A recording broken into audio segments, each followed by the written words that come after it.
There are many options when choosing how to grow your plants. You can use raised beds, you can grow in containers, or you can just do a traditional in-ground bed. I think there's advantages to raised beds, and today I'll share 10 of them with you.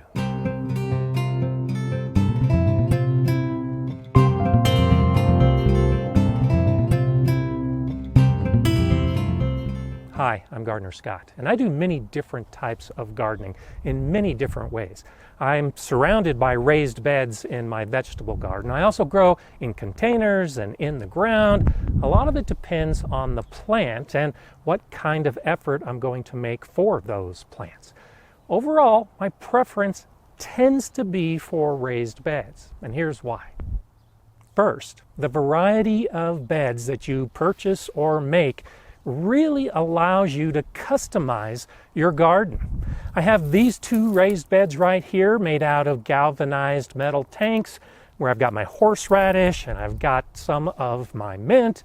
And behind me, I have a lower wooden raised bed where I've got asparagus. And behind further, I've got a higher raised bed where I'm growing grapevines and strawberries. All of these are different, all have different looks, and I've chosen each of them for the way they look and what they allow me to grow.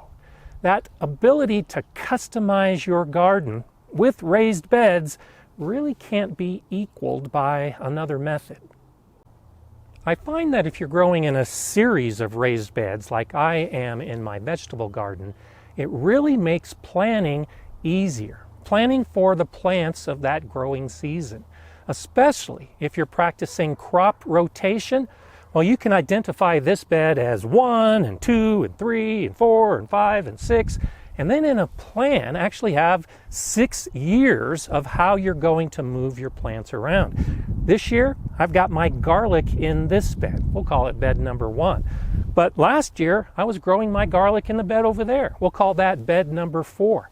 Next year, I'll probably have garlic in bed number 2. And I can do the same with all of the other plants. So if you really like planning, and if you like rotating your crops around the garden, I just find it easier to just move from one bed to another because these beds are in place, ready to go. The soil is ready for the plants, and all you have to do is just change the plan on paper. If you practice no-dig or no-till gardening, well, it's ideal for raised beds. The idea is that each year you're adding more nutrients to the soil, typically compost, on top and minimizing the disruption of the soil underneath. Well, especially in a designated raised bed area, all you have to do is just add that organic matter and then it's all ready for the next season. Even Charles Dowding, who is the father of no-dig gardening, uses raised beds. Now, they might not be structures like mine, where they're wood and they're 20 inches high, but it's still a raised area above the level ground. And that's an important realization.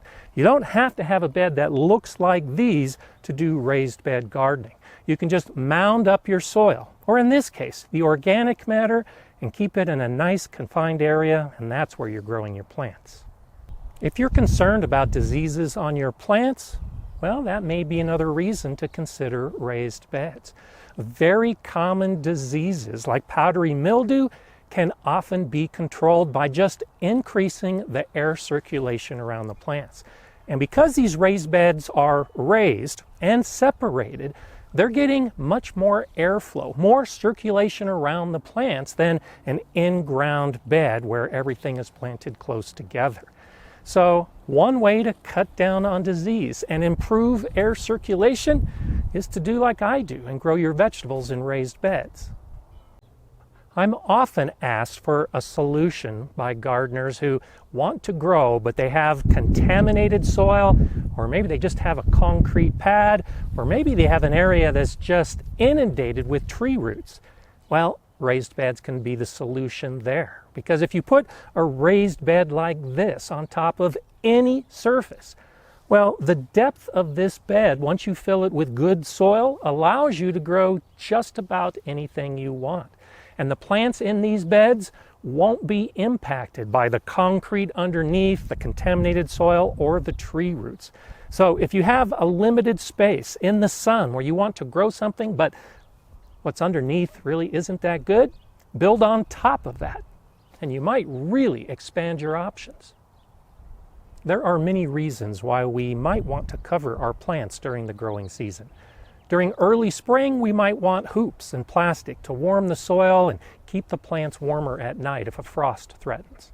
Later in the season, we might put a fabric row cover to help keep some of the insects out, to keep them from eating the seedlings. And then again, at the end of the season, we might go back to hoops and plastic. Well, I find, especially if you have constructed beds like this, they're much easier to cover individually based on the plants in them and what kind of protection they need.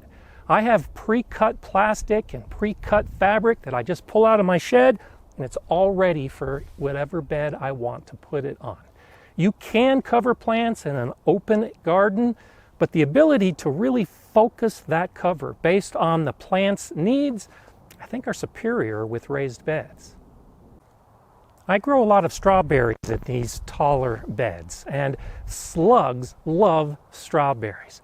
Well, I have found that raised beds have fewer slug problems than those that are in the ground. And this might be a little controversial because it does depend on how much rain you get and how humid your garden is. I do live in a pretty dry area, and so the wood tends to stay dry. But even after rainstorms, I don't see slugs crawling up the outside of the bed. And even if I did have a slug problem, well, I could take some of those corrective actions like hammering copper tape around the outside of the bed. It's easier to control those kind of pests, slugs and snails, in a raised bed, based on my experience. I also find that I have fewer weeds in my raised beds, and I think there's a few reasons for this. First, this is a clearly defined space, and the plants growing in it are part of my plan. And so when I see something else pop up, it's a weed. And during my daily watering and other garden activities, if I see one of those plants, it's really easy to just reach down and pluck out in all of these beds. And I keep these beds mulched pretty well during the growing season, which cuts down on the weed growth as well. And then because I just like the look of my raised beds and I want to keep this part of the garden a little bit extra nice, I'm looking for those weeds to pull. In my in-ground beds, well, it's not a daily activity. And so the weeds tend to take over a little bit more, and it often becomes difficult to decide which is a weed and which is a plant. I like the ability to see a weed, pull a weed, and keep the garden clean in my raised bed garden. I have a few other videos where I talk about the advantages of raised beds. And in the first video, I identify that filling a bed with your choice of soil is really a great advantage, especially when you're putting it over concrete or contaminated bed. Well, carrying that idea further, we can change our beds based on the makeup of the soil and maybe grow some plants we wouldn't otherwise be able to grow.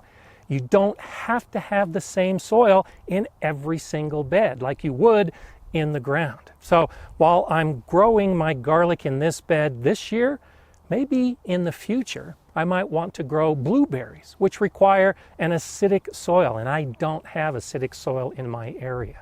So I can amend this soil and add things like sulfur to acidify it, and then grow something like blueberries in this bed because the soil in this bed is different than all of the other beds. And you can do that in every single one of your raised beds. You can really decide what you want to grow and then make the soil match the plant. And that soil doesn't affect anything else around it.